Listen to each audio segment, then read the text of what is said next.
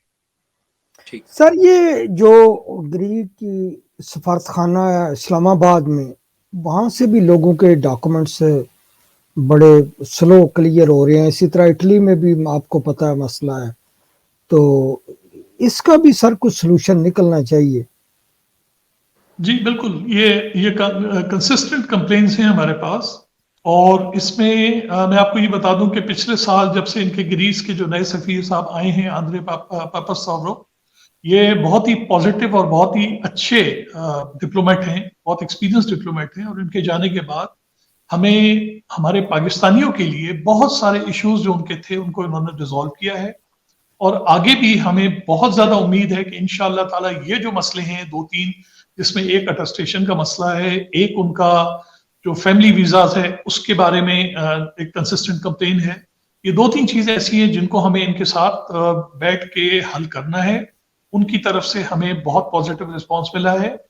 اس مہینے کے اینڈ میں انشاءاللہ تعالی ہمارا ان کے ساتھ ایک آفیشیل لیول پہ، سینئر لیول پہ ہماری ایک میٹنگ ان کے ساتھ شیڈیول ہے، اور امید ہے کہ اس میٹنگ میں ہم وہ سارے ایشوز اٹھائیں گے جو ہماری کمیونٹی کو فیس کرنے پڑ رہے ہیں، اور جو ان کی طرف جس کا حل موجود ہے ہم ان سے کوشش کریں گے کہ ان معاملات کو سیٹل کریں اور اپنی کمیونٹی کے لیے بہت ساری سہولیات ہم اور لے سکیں۔ میں صرف ایک چیز بتا دوں آپ کو کہ ان کی پازیٹیو اپروچ کی وجہ سے تقریباً 650 پاکستانی جو کووڈ کی پہلی ویو کی وجہ سے پاکستان میں پھنس گئے تھے، وہ ان کے پرسنل انٹرونشن کی وجہ سے ان لوگوں کو یہ اجازت ملی اور موقع ملا کہ وہ واپس یونان آ کے اور اپنا کام شروع کر سکیں، ورنہ ان کے لیے بڑی پرابلم ہو گئی تھی۔ وہ پاکستان ویسے ہی گئے تھے چھٹیوں میں جنوری فروری میں، اور وہاں پہ فلائٹ ڈسٹرپٹ ہو گئی، وہ وہاں پہ پھنس گئے۔ اس کے بعد جو کیس یہاں پہ جمع ہوئے تھے اس کی تاریخیں آئیں، وہ نہیں آ سکے، ڈاکومنٹس نہیں جمع کرا سکے، جس کی وجہ سے ان کو بڑی شدید مشکلات کا سامنا کرنا پڑا تھا۔ بہت سو کی جاب اس چکر میں خطرے میں پڑ گئی تھی، اور جب ان لوگوں نے کنسسٹنٹلی اپروچ کیا اور نئے سفیر گئے اور ہم نے بھی پھر ان سے ریکویسٹ کی تو انہوں نے بہت پازیٹیولی اس کو ہینڈل کیا، اور تھوڑا سا ٹائم ضرور لگ گیا لیکن وہ سارے کے سارے لوگ جو ہیں پاکستان سے واپس ادھر آ گئے۔ تو مجھے بہت امید ہے کہ ان کی اس پازیٹیو رویے کے باوجود کی وجہ سے انشاءاللہ تعالی ہم اس مسئلے کو آگے آئندہ چند ہفتوں کے اندر اللہ نے چاہا تو کوئی اچھی خبر سنا سکیں۔ سر، جو نادرا آفسز ہیں اس کے دفاتر کچھ زیادہ جلدی بحال ہوتے ہوئے آپ کو نظر آتے ہیں؟ جی، نادرا کے آفس کے لیے ہماری کوشش چل رہی ہے، اور اپنی منسٹری سے بھی مسلسل ہم رابطے میں ہیں، ان کو ریکویسٹ کر رہے ہیں بار بار کہ جی یہ یہاں پہ بہت ضروری ہے۔ مجھے امید لگ رہی ہے کہ انشاءاللہ تعالی اس سلسلے میں بھی آپ کو آئندہ چند ہفتوں کے اندر کوئی بہتر شاید خبر سننے کو ملے۔ یہ جو پرائم منسٹر صاحب نے اعلان کیا ہے کہ سفارت خانے اپنے سٹاف کی کمی پوری کر سکتے ہیں، کیا ایسے کونسلر سروسز میں بہتری آ جائے گی؟ جی ہاں، بالکل بالکل۔ ہمارے اکثر سفارت خانے جو ہیں وہ اسٹاف کی کمی کا شکار ہیں، ریسورسز ہمارے پاس بہت کم رہی ہیں، جس کی وجہ سے اگر کوئی ہم فیسلٹی ایڈ کرنا چاہیں تو ہمارے پاس گنجائش نہیں ہوتی کہ ہم اس فیسلٹی کو ایڈ کر سکیں۔ لیکن اب سے وزیر اعظم صاحب کے اعلان کے بعد اور ہماری جو منسٹری ہے اس کی طرف سے جس طرح کی ہمیں انفارمیشن آ رہی ہے، اس میں پورا یقین ہے کہ جلدی ہمارے سفارت خانے میں ایٹ لیسٹ 1-2 لوگ جو ہیں ان کی تعداد بڑھے گی، اور 1-2 لوگ بڑھنے کا مطلب یہ ہے کہ ہم اور اضافی سہولیات جو ہیں اپنے لوگوں کو وہ مہیا کر سکیں گے انشاءاللہ۔ مدثر خادم صاحب، آپ کو ڈیڈ باڈی کے حوالے سے سوال کرنا چاہ رہے تھے۔ وہ سر نے بڑی تفصیل سے کلیئر کر دیا۔ وہ سر میں یہی گزارش کرنا چاہتا تھا کہ دراصل مسئلہ یہ تھا کہ آپ کی کلیئر ہے کہ جو آپ نے سفارتخانہ پاکستان کی طرف سے پریس ریلیز جاری کی اس میں یہی لکھا ہوا تھا کہ جتنے مستحقین ہوں گے ان کے ساتھ تعاون کیا جائے گا، اور یہ بالکل ایک کامن سینس کی بات ہے۔ بلا شبہ 60,000 کمیونٹی کا ریگولر تعاون تو نہیں کیا جا سکتا، لیکن اس کو بعض لوگوں نے وہ بڑا غلط ایک رنگ دے کر سامنے لایا جس پہ کمیونٹی تھوڑا کنفیوژن کا شکار ہو گئی کہ بھئی یہ ڈیڈ باڈی ہو گئی ہے، ہم نے سفارتخانہ سے رابطہ کیا، انہوں نے ہمارے ساتھ تعاون نہیں کیا۔ تو اس میں یہ میں آپ کا ویو دوبارہ سے کلیئرلی لینا چاہتا تھا۔ آپ نے بڑی تفصیل سے بھی بتایا، اگر 1 منٹ اس میں ذرا بتا دیں تاکہ لوگوں کو کلیئر کٹ آپ کی آواز کا پتہ چل جائے کہ کون لوگ کب آپ سے رابطہ کریں اور کن کے ساتھ تعاون کیا جا سکے گا۔